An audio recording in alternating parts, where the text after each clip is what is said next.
श्री भगवान मकरंद जी के स्वागत के लिए मैं श्री ब्रज वल्लभ जी से निवेदन करती हूँ, कृपया आप मंच पर आएं।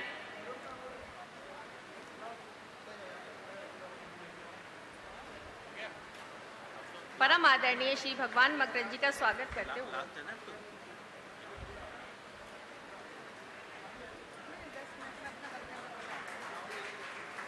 उसके बाद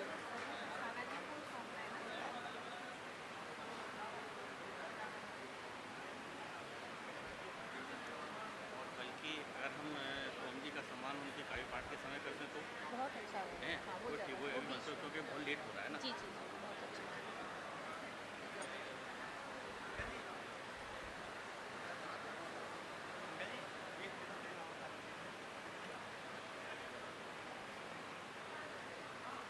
अपने अतिथियों का स्वागत करने के बाद आज इस अवसर पर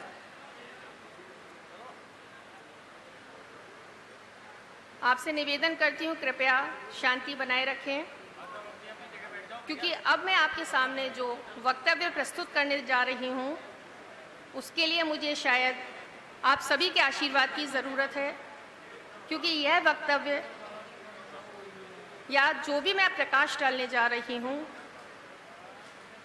वो कहीं ना कहीं हम सबके लिए बहुत भावुक पल है, और मैं चाहती हूँ कि आप सभी का आशीर्वाद मुझे मिले जिससे मैं अपने वक्तव्य को पूरा कर सकूँ। अपने अतिथियों का स्वागत करने के बाद आज इस अवसर पर पूजनीय ससुर जी के महान एवं सरल व्यक्तित्व को आपके समक्ष प्रस्तुत करना मैं अपना उत्तरदायित्व समझती हूँ। आपका जन्म अलीगढ़ की तहसील इगलास के गांव छेचऊ में 10 जुलाई 1945 को हुआ था। आपकी प्राथमिक एवं माध्यमिक शिक्षा स्थानीय स्तर पर ही संपन्न हुई। आपने हाई स्कूल एवं इंटरमीडिएट की शिक्षा शिवदान सिंह चौहान इंटर कॉलेज इगलास से पूरी की। शैक्षिक योग्यता पूरी करने के लिए स्नातक एवं स्नातकोत्तर की शिक्षा के बाद भारतीय पुलिस विषय पर शोध कार्य करते हुए आपने डॉक्टरेट की उपाधि हासिल की। यहीं से आपकी साहित्यिक यात्रा का प्रारंभ होता है। सन 1971 से आपने सेक्सरिया इंटर कॉलेज में अध्यापन कार्य प्रारंभ किया और लगभग 36 वर्षों तक सेक्सरिया इंटर कॉलेज में अपनी सेवाएं देकर आप जून 2008 में सेवानिवृत्त हुए। शिक्षक पद पर रहते हुए आपने गुरु की गरिमा को हमेशा बनाए रखा। परीक्षाओं में पारदर्शिता एवं अनुशासित शिक्षक के रूप में आपने कॉलेज की गरिमा को हमेशा बनाए रखा। आप बहुआयामी प्रतिभा के धनी रहे। आपने सन 1980 से आकाशवाणी दिल्ली, आगरा, मथुरा, सवाई माधोपुर केंद्र से विभिन्न विषयों पर काव्यात्मक एवं विश्लेषणात्मक कार्यक्रम प्रस्तुत किए। आप ब्रज कला केंद्र के आजीवन सदस्य रहते हुए आपने ब्रज भाषा के क्षेत्र में अपनी अमूल्य सेवाएं प्रदान की। वर्तमान पीढ़ी के लिए आप परिश्रम के क्षेत्र में एक प्रेरणा की तरह हैं। अगर आपके लिए फर्श से अर्श तक मैं पुनः दोहराना चाहूँगी, आपके लिए फर्श से अर्श तक की संज्ञा दी जाए तो अतिशयोक्ति ना होगी, क्योंकि आपने केवल अपनी कठिन मेहनत एवं लगन से ही शिक्षा, साहित्य, कविता, लेखन आदि विभिन्न क्षेत्रों में उल्लेखनीय उपलब्धि हासिल की। आधुनिक सुख सुविधाओं से रहित तपस्वी जीवन व्यतीत करते हुए हाथरस की सड़कों पर निरंतर पैदल चलकर आपने सफलता की ऊंचाइयों को छुआ। हाथरस शहर की जनता, यहाँ मेरे जितने बुजुर्ग बड़े बैठे हैं, मेरे भाई बैठे हैं, बहन बैठी हैं, मेरे सभी नियर एंड डियर बैठे हैं, वे सभी जानते हैं कि घर में गाड़ी होने के बाद भी उन्होंने कभी गाड़ी पे बैठना अपने लिए कोई शौक या कहा जाए दिखावा नहीं जाना। वो केवल सड़कों पर दौड़ा करते थे सिर्फ इस जुनून से, क्योंकि उनको साहित्य में कुछ ऊंचाइयों को छूना था, कुछ जुनून था उनका, और उस जुनून को पाने के लिए उन्होंने कभी दिखावे का सहारा नहीं लिया। बहुत ही सरल और सादगी भरा जीवन व्यतीत करते हुए लगातार कठिन परिश्रम करते रहे, और उसी परिश्रम के चलते आज वो इस मुकाम पर पहुंच सके। हाथरस शहर की जनता एवं हाथरस की सड़कें इस बात की गवाह हैं कि मौसम चाहे कोई भी रहा हो, आपका काव्य एवं साहित्य के प्रति समर्पण इस हद तक था कि कड़ाके की सर्दी हो या लू के थपेड़े, लेकिन कोई भी मौसम आपके जुनून को कम नहीं कर सका।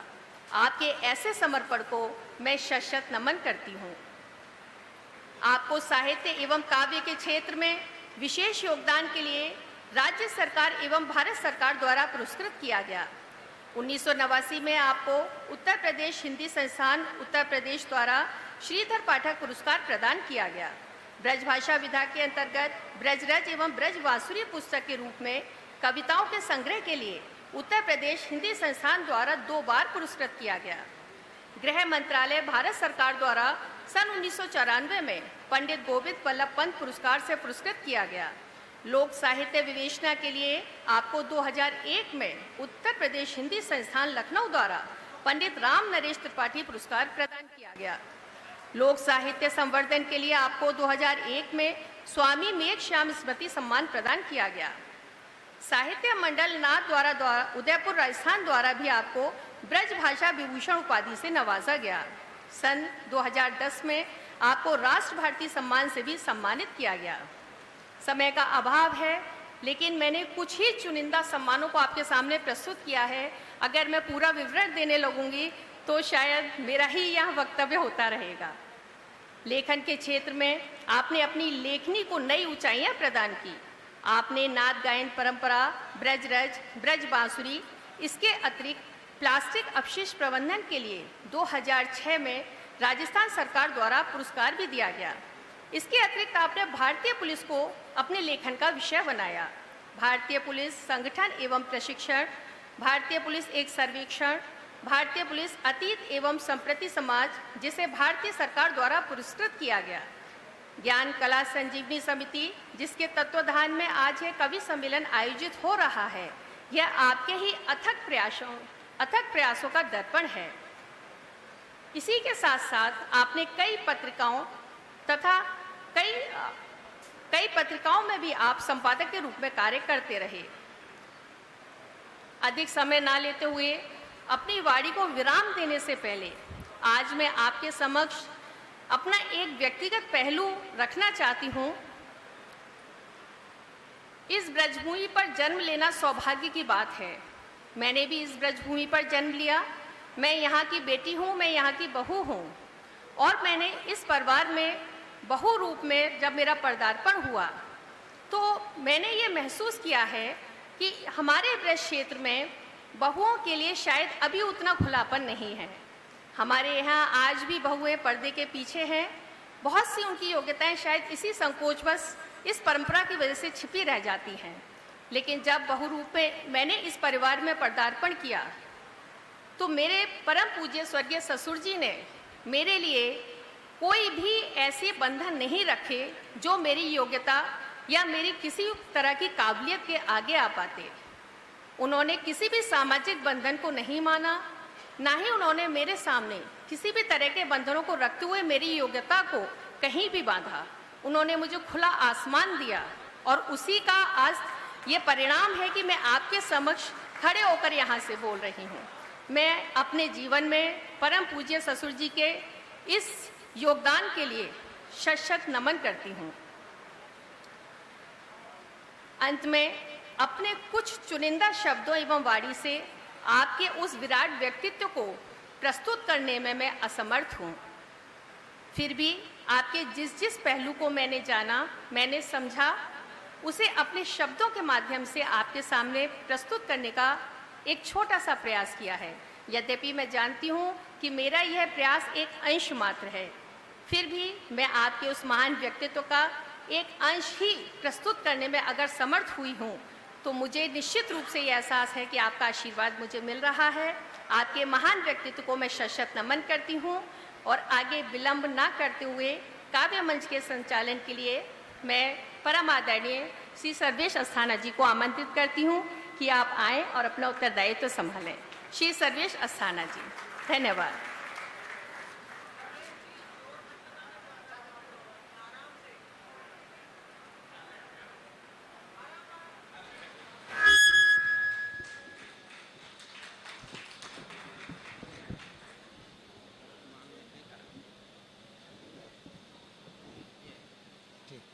हेलो, ठीक। आप सबको बहुत बहुत प्रणाम निवेदित है। हाथरस, जिसको हम हिंदुस्तान की साहित्यिक राजधानी कहते हैं, क्योंकि सबसे ज़्यादा कवि, सबसे ज़्यादा प्रसिद्ध कवि, बड़े कवि इसी हाथरस की ज़मीन ने दिए हैं। तो मैं चाहता हूं कि एक बार आप अपनी ज़मीन के लिए सम्मान की तालियां बजाएं। हमारे दो सौभाग्य हैं इस समय यहाँ पर। मंच के अतिरिक्त हमारे पुलिस कप्तान साहब यहाँ के मुख्य अतिथि हैं, सीओ साहब विशिष्ट अतिथि हैं, और अभी आदरणीय हरिओम पंवार जी ने मुझे एक बड़ी सुखद सी सूचना दी है, जिससे मैं खुद आश्चर्यचकित हूँ कि श्री राजीव शर्मा जी जो सहायक वायुसेना अध्यक्ष हैं भारत के, वो इसी हॉल में कहीं पर किनारे बैठे हुए हैं। वो कहाँ हैं? मैं चाहता हूं कि वो अगर यहाँ हैं तो कृपया मंच पर आ जाएं 1 मिनट के लिए। पंवार साहब की इच्छा है और हम कवियों की भी इच्छा है कि सेना के उस सपूत का माल्यार्पण करके एक स्वागत हो जाए।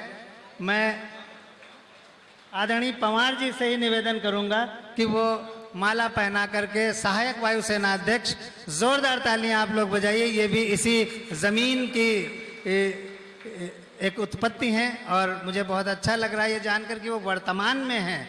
उनका प्रोटोकॉल बहुत बड़ा है अगर वो अपने पर आ जाएं, लेकिन वो सामान्य पुत्र की भांति अपनी ज़मीन के यहाँ पर हैं। जोरदार तालियां लवानिया जी की तरफ से, और मैडम लवानिया की तरफ से भी मैं वायुसेना अध्यक्ष सहायक राजीव शर्मा जी का अभिनंदन और स्वागत करता हूं। चलिए, समय कम है और मैं चाहूँगा कि राजीव जी आप एसपी साहब के पड़ोस में सामने ही बैठ जाएं। आप देखिए, आंतरिक सुरक्षा के बड़े पदाधिकारी और वायु सुरक्षा के बड़े पदाधिकारी दोनों एक साथ बैठे हैं, तो आंतरिक और बाहरी सुरक्षा दोनों हमारी मजबूत हैं। एक बार हम तालियां बजाते हैं बहुत अच्छे ढंग से। मैं संचालन में बहुत ज़्यादा समय आज नहीं लेना चाहता, क्योंकि कार्यक्रम थोड़ा विलंब से प्रारंभ हुआ है। बस मैं स्वागत करना चाहता हूं उन तमाम लोगों का जो मंच पर हैं। मैं अभिनंदन करना चाहता हूं उन तमाम साहित्य प्रेमियों का जो सामने ऑडिटोरियम में हैं। मैं बहुत ज़्यादा स्वागत करना चाहता हूं बहराइच से आए हुए हमारे तमाम मित्रगण जो यहाँ पर लवानिया साहब के प्रेम में आए हुए हैं। उनमें से कुछ को मैं जानता भी हूँ, पहचानता भी हूँ। अभी गुप्ता जी मंच पर आए थे, मैं उन्हें पहचानता हूँ। मैं उन सबका स्वागत करता हूँ। आइए कार्यक्रम प्रारंभ किया जाए। बस 4 पंक्तियाँ इस हाथरस की ज़मीन के लिए और कार्यक्रम प्रारंभ होगा। क्या बतलाऊँ इस धरती पर कैसा लगता है, आवाज़ जैसी भी पहुँच रही हो, आप लोग ये समझिएगा कि आवाज़ पूरी पहुँच रही है। अगर ये पंखे बंद हो जाएंगे तो आपको गर्मी लगेगी, अगर ये पंखे चलते रहेंगे तो हमारी ध्वनि थोड़ा मुश्किल से पहुंचेगी। इसलिए थोड़ी सी शक्ति आपको लगानी है, थोड़ी सी शक्ति हमें लगानी है, कार्यक्रम अच्छा होगा। क्या बतलाऊं इस धरती पर कैसा लगता है, इस मिट्टी का जर्रा जर्रा अपना लगता है। मंदिर मस्जिद गिरिजा द्वारे चाहे जैसे हों, लोग जहां अच्छे होते हैं अच्छा लगता है। तो बस हमें अच्छा लगना है। लवानिया परिवार एक अच्छा परिवार है जो अपने पिताजी की स्मृति में इस कार्यक्रम को कर रहा है। लेकिन माँ भी बहुत महत्वपूर्ण होती है, माता जी उनके साथ रहती हैं, लेकिन एक वो माँ जो हम सबको ये सलाहियत देती है कि राजीव शर्मा वायुसेना अध्यक्ष बन जाते हैं, हमारे एसपी साहब कप्तान बन जाते हैं, तमाम बड़े बड़े लोग बन जाते हैं। वो माँ जिसने हमको ये सलाहियत बख्शी कि हम आपके सामने खड़े होकर के बोल सकते हैं। आइए उसी माँ की वंदना की जाए और माँ की बड़ी बेटी को आमंत्रित किया जाए जो मंच पर हैं। हिंदुस्तान की बड़ी कवयित्री डॉक्टर सरिता शर्मा जी को मैं अनुरोध करता हूँ उनसे कि वो आएँ और माँ सरस्वती की वंदना करें। आप अच्छी तालियों से स्वागत करें।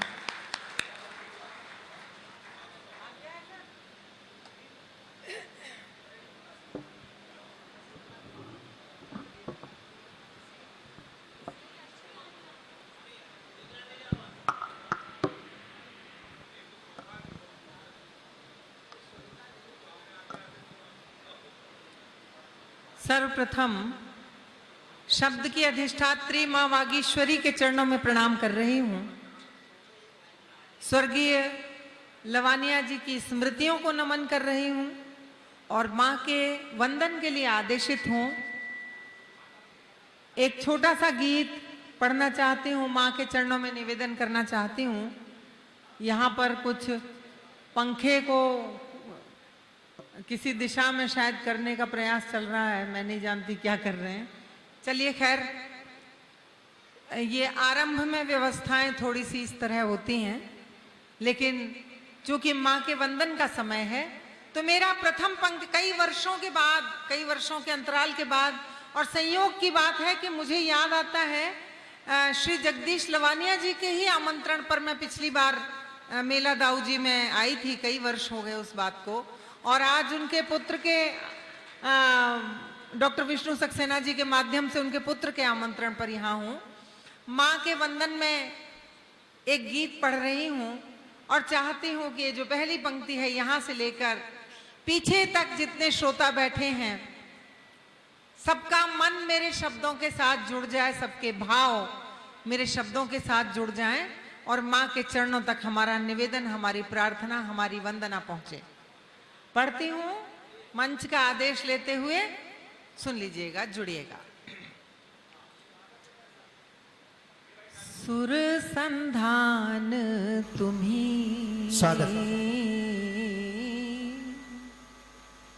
गीत विधान तुम्ही, सुर संधान तुम्ही, गीत विधान तुम्ही,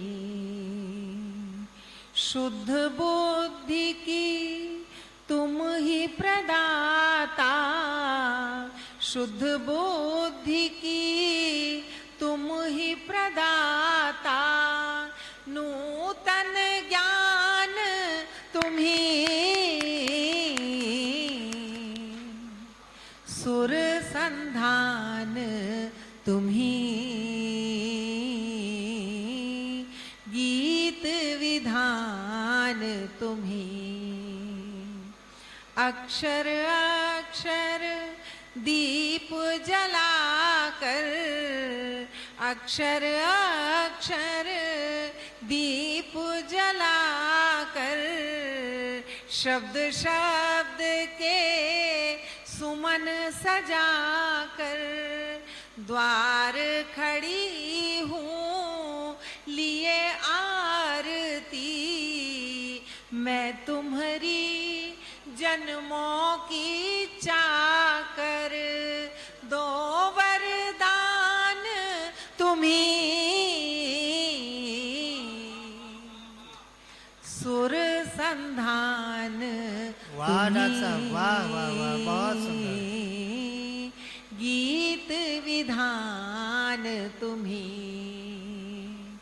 पुस्तक वीणा धारे कर में, पुस्तक वीणा धारे कर में, मातु विराजी मन मंदिर में, वाह वाह। जल थल पवन गगन में लय जो, अनहद नाद प्रकृति के स्वर में, गुंजित गान तुम्ही,